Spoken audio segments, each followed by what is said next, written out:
క్షిపణుల మోత మోగుతుంది. ఇరాన్పై ఇజ్రాయెల్ దాడి చేస్తూ ఉంటే ఇరాన్ మాత్రం రూట్ మార్చింది. డిజిటల్ మౌలిక సదుపాయాలపై ఇరాన్ దాడులు చేస్తుంది. మైక్రోసాఫ్ట్, గూగుల్, యాపిల్ వంటి 18 అంతర్జాతీయ సంస్థలపై దాడులు చేస్తామని హెచ్చరించిన ఇరాన్ అటాక్స్ చేసి చూపించింది. టెక్ కంపెనీలను టార్గెట్ చేస్తామని ప్రకటించిన 24 గంటల్లోనే ఆ పని ప్రారంభించింది. బహ్రెయిన్లోని అమెజాన్ క్లౌడ్ కంప్యూటింగ్ సెంటర్ పై తాము దాడి చేసినట్లుగా ఇరాన్ రివల్యూషనరీ గార్డ్స్ ప్రకటించింది. ఇరాన్ చేపట్టిన ఆపరేషన్ ట్రూ ప్రావిస్ 4 లో భాగంగా 90వ విడతలోని 3వ దశలో ఈ దాడి జరిగింది.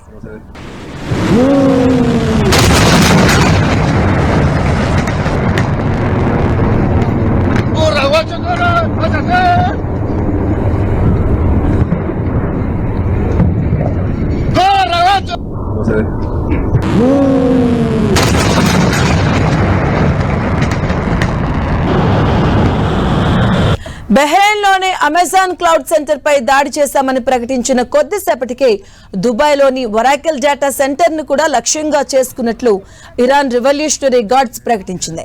అమెరికాకు చెందిన కీలక మౌలిక సదుపాయాలపై ప్రతీకార చర్యల్లో భాగంగా ఈ దాడి జరిపినట్లుగా పేర్కొంది. అయితే ఈ దాడి వార్తలను దుబాయ్ ప్రభుత్వం తీవ్రంగా ఖండించింది. ఇరాన్ వాదనల్లో వాస్తవం లేదని స్పష్టం చేసింది. ఇరాన్లో విషాదం చోటు చేసుకుంది. ఇరాన్ రాజధాని టెహ్రాన్ సమీపంలోని కరాజ్ ప్రాంతంలో ఉన్నటువంటి కీలకమైనటువంటి వంతెనను అమెరికా, ఇజ్రాయెల్ దళాలు ధ్వంసం చేశాయి. దేశవ్యాప్తంగా ప్రజలు ప్రకృతి దినోత్సవ సంబరాల్లో మునిగిపోయిన వేళ ఈ భారీ వంతెనపై దాడి జరిగింది. నిర్మాణంలో ఉన్న B1 వంతెనను లక్ష్యంగా చేసుకుని దాడి జరిగింది. ఈ ఘటనలో 8 మంది ప్రాణాలు కోల్పోయారు. మరో 95 మంది తీవ్రంగా గాయపడ్డారు. ఈ దాడిపై అమెరికా అధ్యక్షుడు ట్రంప్ స్పందించారు.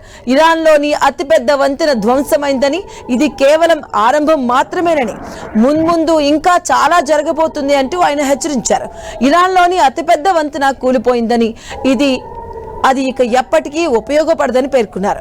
ఇంకా ముందు చాలా జరగబోతుందని అన్నారు. మరోవైపు ఇజ్రాయెల్ పై యెమెన్ దాడి చేసింది. యుద్ధం ప్రారంభమైనప్పటి నుంచి యెమెన్ నుంచి ఇజ్రాయెల్ ను లక్ష్యంగా చేసుకుని దాడి జరగడం ఇది 4వసారి. ఈ దాడి నేపథ్యంలో ఇజ్రాయెల్ హోమ్ ఫ్రంట్ కమాండ్ ముందస్తు హెచ్చరికలు జారీ చేసింది. జెరూసలేం ప్రాంతాల్లో ప్రమాద హెచ్చరిక సైరన్స్ ను భారీగా మోగాయి.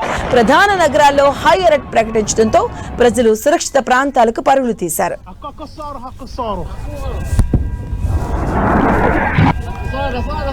يا علي يا علي يا علي المي هاي سيارة افتح المي